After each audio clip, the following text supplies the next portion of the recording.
राधा वल्लभ श्री हरिवंश, राधा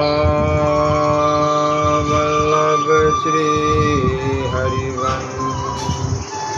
ओम श्री परमात्मने नमः। श्री गणेशाय नमः। ओम नमो भगवते वासुदेवाय। नारायणं नमस्कृत्य नरं च नरोत्तमं देवी सरस्वती व्यासो ततो जयमुदीरे। राधा मेरी माता है, पिता मेरे घनश्याम, इन दोनों के चरणों में मेरा कोटि कोटि प्रणाम। श्री राधा वल्लभ लाल की जय।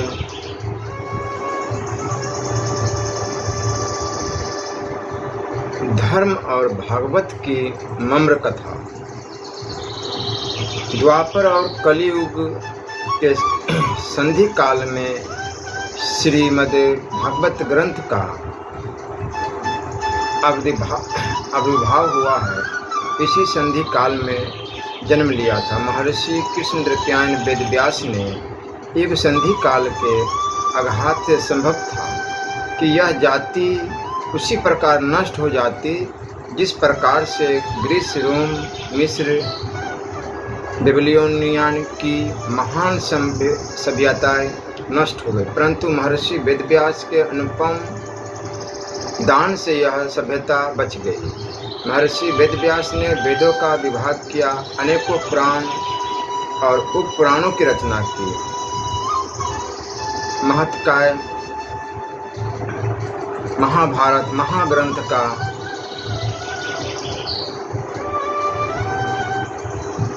प्रणयन किया। महाभारत के भीतर श्रीमद् भागवत गीता की रचना की। गीता को वेद रूपी गाय का दुग्ध कहा गया है और खुले हाथों इस दूध को परोसकर महर्षि वेदव्यास ने इस युग संधि काल में आर्य जाति की कल्याणकारिणी संस्कृति की रक्षा की है। इन ग्रंथों की रचना करके श्री कृष्ण द्वैपायन के चित्त को शांति प्राप्त न हुई, मानो किसी महामूल्यवान बात की घोषणा अभी बाकी रह गई थी। एक दिन इसी चिंता से विस्मयचित्त हुए वे सरस्वती के तीर पर बैठे थे। उसी समय देवऋषि नारद का शुभागमन हुआ। देवऋषि और महर्षि के बीच मधुर आलाप आलोचना हुई। क्यों इतना करने पर भी उनके चित्त को शांति नहीं मिली, यह महर्षि ने देवऋषि से जानना चाहा। देवऋषि ने उनको चित्त की अशांति का कारण बतलाया। देवऋषि ने कहा कि इस युग संधि काल में जाति के कल्याण के लिए आपने बहुत कुछ किया है, परंतु गीता में जिनके श्रीमुख की वाणी सुनाई है, उनकी सर्वांगिनी जीवन लीला कीर्तन किए बिना जीव का परम कल्याण नहीं हो सकता, क्योंकि श्री कृष्ण और श्री कृष्ण के प्रिय भक्तगण के जीवन में ही गीता का महावाणी मूर्तिमान हो रही है। अतएव श्री कृष्ण की समस्त लीला कथा का सर्वांग सुंदर रूप में वर्णन कीजिए। श्रीमद् भागवत की रचना कीजिए। देवऋषि नारद के कृपानुग्रह से महर्षि वेदव्यास ने श्रीमद् भागवत के शास्त्र को प्रकट किया। भागवत की रचना करके उनको तृप्ति मिली। श्रीमद् भागवत का आस्वादन करके सारे भक्तगण आनंद में मग्न हो जाते हैं। जीव को परम शांति प्राप्त करने के लिए सहज सुंदर पथ खुल जाता है। इस ग्रंथ में निश्चय ही ऐसी कोई बात है जो पूर्ववर्ती ग्रंथों में प्रकट नहीं हुई है। श्रीमद् भागवत में वह अभिनव बात क्या है, इसकी विवेचना संक्षेप से इस निबंध में की जाएगी। श्रीमद् भागवत एक शास्त्र है, अतएव सब शास्त्रों का जो मूल अभिधेय है वह श्रीमद् भागवत में होगा ही। इसके सिवा श्रीमद् भागवत में उसकी एक निजी अभिधेय वस्तु है, इसलिए पहले निखिल शास्त्रों के धर्म तत्व की संक्षेप में आलोचना करके तदंतर श्रीमद् भागवत के रहस्य की बात कही जाएगी। निखिल शास्त्रों के धर्म तत्व निखिल शास्त्रों का सार है। श्रुति, वेद और उपनिषद ही वेदांत है। वेदांत विश्व मानव को पुकार कर कहता है, सुनवन्तु विश्वे अमृतस्य पुत्राः, हे अमृत के पुत्रगण सुनो। सबका आवाहन करके सबके नित्य कल्याण का वेदांत जगत को उपदेश देता है। श्रुति की धर्म कथा यही है कि हमारा जीवन दुखमय है। दुख दूर करने के लिए हम सदा चेष्टाशील हैं। हमारी लौकिक चेष्टा से दुख दूर नहीं होता, कुछ समय के लिए आंशिक भाव से दूर होता है। दुख का सदा के लिए निर्वापन आत्यंतिक निवृत्ति नहीं होती। सब दुखों की आत्यंतिक की निवृत्ति का उपाय श्रुति ने जगत को बताया है। शास्त्र हमारे परम सुहृद है। हम दुख की ज्वाला से जर्जर हो रहे हैं, उससे छुटकारा पाने के लिए सदा सचेष्ट है, परंतु किसी भी प्रकार से दुख के आघात से अपनी रक्षा नहीं कर पाते। इस दुख के आघात से अपनी रक्षा शास्त्र हमारे सर्वश्रेष्ठ सहायक है। शास्त्र वैज्ञानिक प्रणाली से अपने विषय का प्रतिपादन करते हैं। पहले दुख का कारण निर्धारित करते हैं, पश्चात उसके निराकरण का उपाय बतलाते हैं। श्रुति दुख का कारण बतलाती है। नाल पे सुख समझती, अल्पता में सुख नहीं है, सीमा बनता ही दुख का हेतु है। संकीर्णता सारी अशांति का मूल कारण है। श्रुति ने दुख दूर करने के लिए उपाय की घोषणा की है। इदे भूमा तत्सुखम, भूमा के साथ मिलन होना ही सुख है। असीम के साथ योग होने पर ही दुख दूर हो सकता है। असीम अनंत शाश्वत वस्तु का नाम भूमा या ब्रह्म। इस ब्रह्म वस्तु के साथ योग होने पर जीव के सारे दुख सदा के लिए निवृत्त हो जाते हैं। ब्रह्म शब्द का अर्थ है सबसे बड़ा। बड़े को पाने पर ही सारे दुखों की चरम निवृत्ति हो जाती है। ब्रह्म का स्वरूप क्या है, किस उपाय से उसकी प्राप्ति हो सकती है, यही वेद वेदांत का सार कथन। ब्रह्म प्राप्ति के उपाय का नाम उपासना है। उपासना का अर्थ है निकट आना। जितना ही जीव ब्रह्म के निकट आएगा उतना ही उसके दुख का अवसान होगा। निकट तर होते होते जब वह ब्रह्मभूत हो जाएगा तभी जीव दुखातीत हो जाएगा। यही निखिल शास्त्र का सार धर्म है। श्रीमद् भागवत की विशेष बात सब शास्त्रों का जो अभिधेय है वह श्रीमद् भागवत में भी है। इसके अतिरिक्त उसमें अपनी निजी एक नई बात है, वह बात और किसी शास्त्र में नहीं है। श्रीमद् भागवत शास्त्र के प्रधान श्रोता कलिग्रस्त संसारी जीव है। संसारिणा करुणायहम पुराण गृहत्तम, अति करुणा के बस होकर श्रीमद् भागवत कलिग्रस्त दुख संतप्त संसारिक जीवों से कहता है कि तुम लोग इतना दुख भोग रहे हो, उपासना करके ब्रह्म सानिध्य प्राप्त करने की योग्यता तुम लोगों में नहीं है। मैं लाया हूँ तुम्हारे लिए अभिनव संवाद, सुनो। भगवान आए हैं, जीव तुम असमर्थ हो, उनके पास जाने की शक्ति तुम में नहीं है। यह जानकर परब्रह्म करुणा करके तुम्हारे पास आए हैं। तुम गौलोक जाने में असमर्थ हो, इसी कारण गौलोक बिहारी आए हैं। तुम्हारे लिए श्री वृंदावन में यमुना के तट पर यह श्रीमद् भागवत की पहली वाणी है। अनुग्राहे भूताना मानुषी तनुमार्षितम,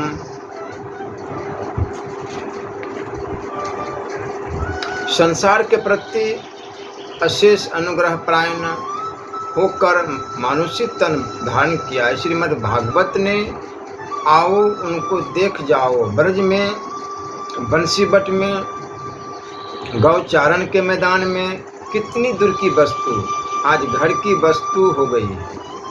वह है, यह पुरानी बात है। ये आए हैं, यह भागवतीय वार्ता है। भगवान पुकार रहे हैं। श्रीमद् भागवत ने संवाद किया है कि जीव तुम उनको पुकारना नहीं जानते, तुम्हारे क्षीण कंठ की ध्वनि उनके गौलोक के आसन तक नहीं पहुंचती, तुम अब कहाँ तक पुकारोगे? कान लगाकर सुनो मेरी नहीं सुनो, वे तुमको पुकार रहे हैं। मधुर मुरली की तान में मुरलीधर तुम्हें व्याकुल प्राण से आवाहन कर रहे हैं। तुम्हारी अपेक्षा सहस्त्र गुना आर्त भाव लेकर वे तुमको अपनी ओर आकर्षित कर रहे हैं, आकर्षण करते हैं। इसी कारण वे कृष्ण है, केवल मधुर तान में ही वे पुकारते हैं, इस कारण वे मुरलीधर है। उनकी बंसी सर्वभूत मनोहरम है। जब जीवों की मनोहारिणी मन प्राण को आकर्षण करने वाली है, यह श्रीमद् भागवत की दूसरी वाणी है। वे आए हैं और वे पुकार रहे हैं। भावना में भावनातीत वेदांत ब्रह्म की बात कहता है, परंतु क्या सहता है, क्या कहता है? कुछ भी कहा नहीं जा सकता। वह कहता है कि ब्रह्म अशब्द है, वह शब्द के द्वारा अवाच्य है। केवल इतना ही कहा जा सकता है कि वह अरूप, स्पर्श और अव्यम है। वह इंद्रियातीत है, मन के अतीत है, बुद्धि के परे हैं, ध्यान धारणा के परे हैं, यहाँ तक कि आलोचना से भी परे हैं अथवा उससे ऊपर स्थित। इस भावातीत अचिंत्य के विषय में चिंतन करना साधारण जीव के लिए भय की बात है। चिंतन के द्वारा जिसका संधान नहीं प्राप्त होता, उसको चिंतन का विषय कौन बना सकेगा? श्रीमद् भागवत बतलाता है, जीव भय की बात नहीं है। भावातीत प्रभु भावना से बीच उतर आए हैं। ध्यानातीत सता ध्यान के बीच आ गई है। निर्गुण निर्विशेष निराकार की भाषा हमारे बस की नहीं है। हम उसको पढ़ना नहीं जानते।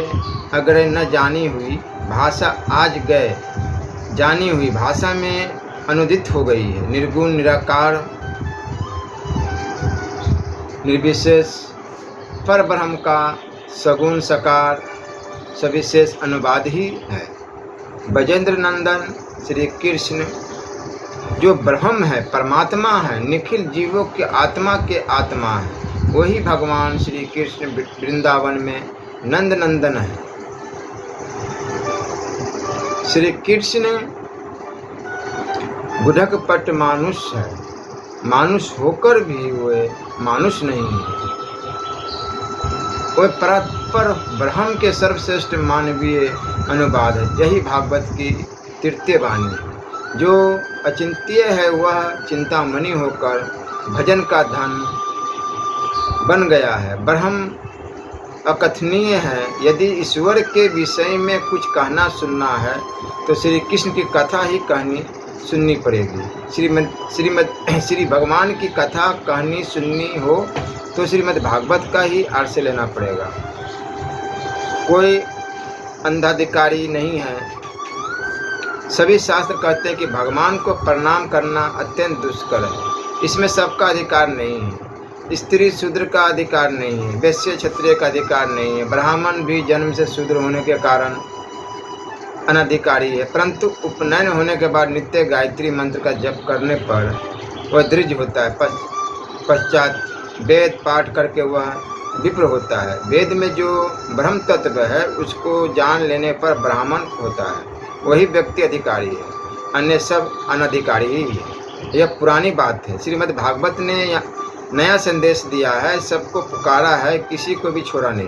कहा कि ईश्वर को प्राप्त करने के अधिकारी सभी नर नारी हैं। ईश्वर को प्राप्त करने में केवल एक ही वस्तु की आवश्यकता होती है जो सबके पास है, हृदय। हृदय के सहज शुद्ध प्रेम के द्वारा ईश्वर की प्राप्ति हो सकती है। सहज शुद्ध प्रेम क्या है? सहज प्रेम का अर्थ है वह प्रेम जिसके द्वारा मनुष्य माता पिता स्त्री पुत्रादि से प्रेम करता है। यह सहजात प्रेम आत्मा का स्वाभाविक धर्म है। आत्मा के 3 धर्म हैं, अस्ति, भाति और प्रियत्व। यह प्रियतत्व धर्म ही प्रेम है। इस प्रेम को श्री कृष्ण में अर्पित करने से ही श्री कृष्ण की प्राप्ति होती है। शुद्ध प्रेम से यह ध्वनि निकलती है कि प्रेम में स्वार्थ पड़ता नहीं है, कोई स्वार्थ या अभिसंधि नहीं है। जिससे प्रेम है उसके सुख विधान के सिवा अन्य कोई वांछा नहीं है। यहाँ प्रश्न हो सकता है कि क्या यह शुद्ध प्रेम सबके पास है? इसका उत्तर है कि हाँ है। हमारे प्रेम में जो मलिनता है वह प्रेम का स्वभाव नहीं है। मालिन्य आगंतुक है, उसको हटा देने पर स्वाभाविक शुद्धता व्यक्त हो जाती है।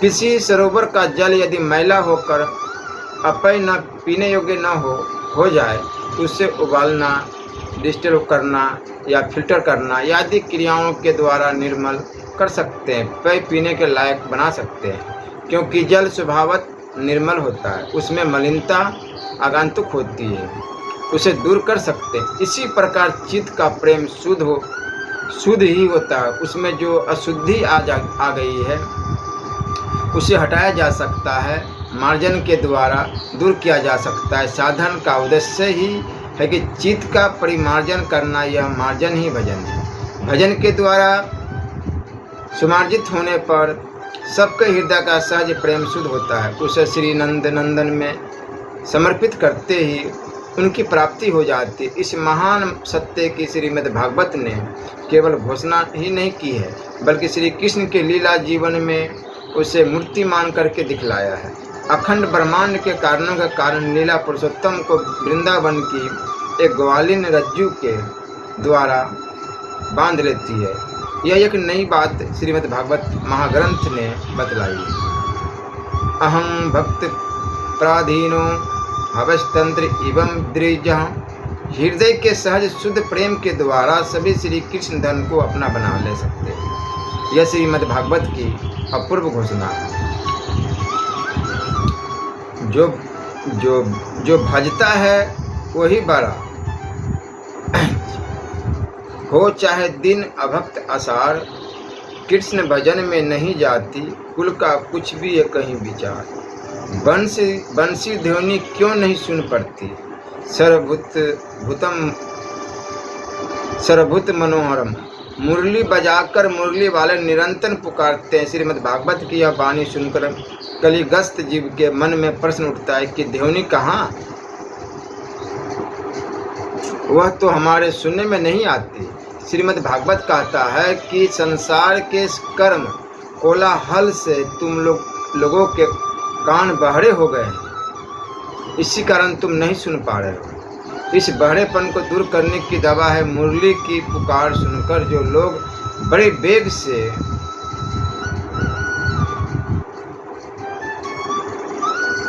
भागे जा रहे हैं उनकी बात नित्य सुनो। सुनते सुनते कानों का बहरापन मिट जाएगा, तब बंसी की ध्वनि सुन पड़ेगी। बांसुरी सदा ही बजती है, जो कान सुनने योग्य होता है वही सुन पाता है। उपाय क्या है? हृदय का सहज प्रेम श्री कृष्ण के अर्पित हो जाने पर श्री कृष्ण की प्राप्ति होगी। श्रीमद् भागवत की यह बात सुनने पर यह जिज्ञासा उत्पन्न होती है कि हृदय का प्रेम तो पति पत्नी पुत्र कन्या धन ऐश्वर्य की ओर ही दौड़ता है, श्री कृष्ण की ओर लगाने का उपाय क्या है? श्रीमद् भागवत वह उपाय बतलाता है जिसका प्रेम श्री कृष्ण की ओर ही लगा है। उनका संग करो, देहिक संग न हो सके तो मानस संग करो। मानस संग तो सभी के लिए संभव है। नित्य नियमित रूप से उनकी कथा का श्रवण मन करने से मानस संग होता है। ब्रज में उन्होंने ऐसी लीला की है कि जिसको सुनते चित्त तत्पर हो जाता है, अर्थात श्री कृष्ण पर हो जाता है। श्री कृष्ण अनुप्राणित हो जाता है, श्री कृष्ण के रंग में चित्त रंग जाता है। भजते दरादसी किराया श्रुतबा तत्परो भवतः। भगवती कथा के सुनने मात्र से अशेष मंगल होता है, श्रवण मंगलम। अतएव श्रीमद् भागवत का श्रवण कीर्तन करना जीव के लिए सर्वश्रेष्ठ तथा अति सहज साधन है। वह सुंदरम है। श्रीमद् भागवत की चरम और परम वाणी है सुंदरतम का संदेश वेदांत दर्शन का श्रेष्ठ संदेश है। ब्रह्मवेद ब्रह्मवेव भवति। जीव के भीतर ऐसी योग्यता प्रसुप्त है जो साधन के द्वारा उन्नत होते होते ब्रह्मभूत हो सकती है। यह एक महान संदेश है। वेदांत के इस संदेश का गान श्रीमद् भागवत ने भी किया है। इस महान संदेश का अतिरिक्त श्री कृष्ण श्रीमद् भागवत एक और अति सुंदर संदेश प्रदान करता है जो वेद वेदांत में नहीं है। इस महान संदेश से हमारी आंखें खुल जाती है। यह सुंदर संदेश हृदय को शीतल कर देता है। बुद्धि वृत्ति महान को ग्रहण करती है और हृदय वृत्ति सुंदर को ग्रहण करती है। श्रीमद् भागवत का सुंदर संदेश यह है कि जिस प्रकार मनुष्य तपस्या के द्वारा ब्रह्म तत्व प्राप्त करता है, पर ब्रह्म भी उसी प्रकार तपस्या के द्वारा मानव तत्व को प्राप्त करता है। मनुष्य की तपस्या का नाम साधना है और ईश्वर की तपस्या का नाम करुणा है। साधना से मनुष्य उठता है, करुणा से ईश्वर अवतरित होता है, नीचे उतरता है। अवतरित होकर भगवान जब एकदम मनुष्य हो जाते हैं, मेरे पुत्र मेरे सखा मेरे प्राणनाथ हो जाते हैं, तब वह सुंदरम हो जाते हैं। सुंदरम मर्द से पूर्ण मर्द ही भगवत्ता का सार है। यही श्रीमद् भागवत की परम वाणी है। श्रीमद् भागवत के सभी संवाद भक्त लोग सुनते हैं, श्रद्धा के साथ सुनते हैं, पर ब्रज के सुंदरतम का संवाद प्राप्त करके वे उन्मत्त हो उठते हैं, पागल हो जाते हैं, क्योंकि सुंदरतम का मर्दमय संवाद ही श्रीमद् भागवत की अंत रतम वाणी है। सब जीवों के हृदय को हिला देने वाली वाणी है। 4 प्रकार के मायूर्ध। श्रीमद् भागवत में भगवान श्री कृष्णचंद्र के मर्द की 4 बातें बताई गई है। विश्व साहित्य में कहीं भी ऐसी बात नहीं है। रूप मर्द, वेणु मर्द, प्रेम मर्द और लीला मर्द, ये 4 मर्द नंद नंदन में अन्य साधारण है। रूप मर्द श्री कृष्ण का जन्म किस प्रकार अंजनमा का जन्म है, दिव्य जन्म है। उनका रूप भी उसी प्रकार अरूप का रूप है, शाश्वत नित्य रूप है, नव किशोर नटवर रूप है। उस रूप से केवल जगत ही मुग्ध नहीं होता, वे आप भी उस अपने रूप से विमुग्ध है। वेणु मर्द श्रीमद् भागवत के प्रतिपाद देवता वेणुधर है। संसार को बुलाते वे अपनी ओर बंसी की तान से जब बंसी में फूंक देते हैं, तब अधरों की मर्द राशि को छिद्रों के मार्ग से अंदर ढाल देते हैं। वही नाद रूप में परिणत होकर समस्त विश्व जगत में व्याप्त हो जाती है।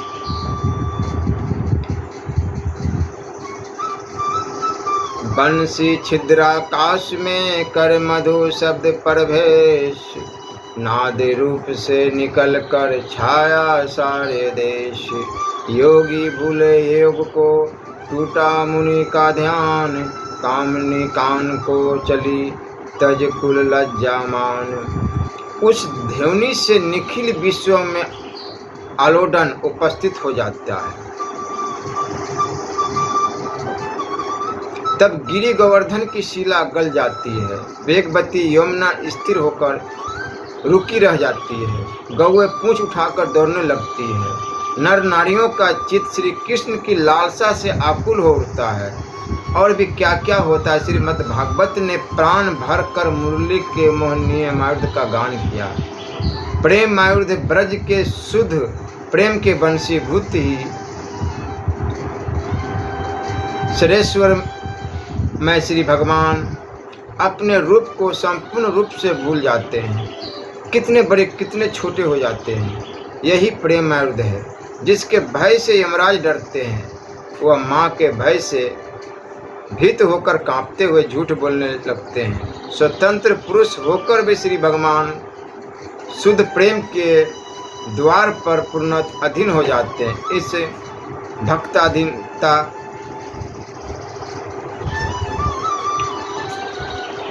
बशवर्ती होने में ही ब्रजेंद्र नंदन की इतनी मधुरिमा है। इस प्रेम मारुति की गहराई का था नहीं लगता।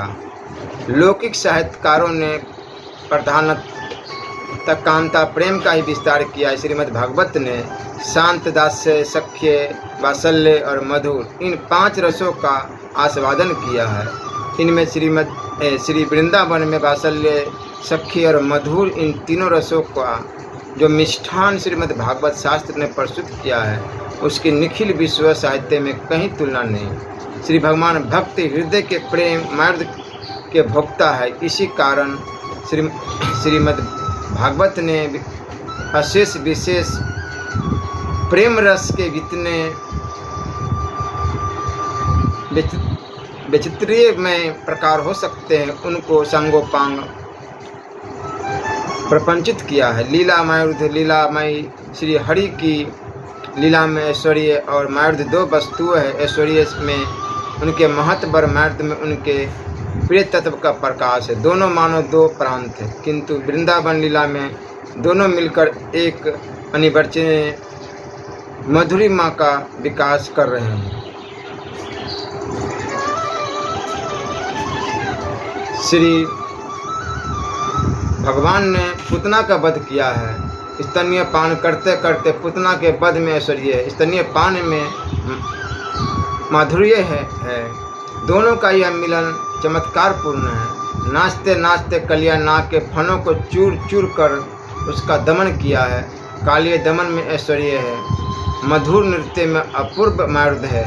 दोनों का यह मिलन अभिनव है, चित्त के लिए चमत्कारिक है। ब्रज का यह लीला मार्ग असीम मधुरिमा से मंडित है। इसके वर्णन में श्रीमद् भागवत की निपुणता विषम योत्पादक है। इन 4 के मार्ग से मधुमय होकर श्याम सुंदरम हो गए हैं। इस सुंदरम को निज जन बना लेने का सहज उपाय है। हृदय की सर्वापेक्षा सुंदर वस्तु शुद्ध प्रेम को पूर्ण रूपेण श्री कृष्ण में समर्पण कर देना। यह प्रेम सभी जीवों के अंत स्थल में है। अतः जाति, वर्ण, गोत्र का भेद न कर सभी नर नारी इस सुंदरतम को हृदय सर्वस्व बना लेने के अधिकारी है। यही भागवत धर्म है। श्रीमद् भागवत का धर्म ग्रहण करने पर दुख की निवृत्ति, प्रेम की प्राप्ति, आनंद रस के आस्वादन से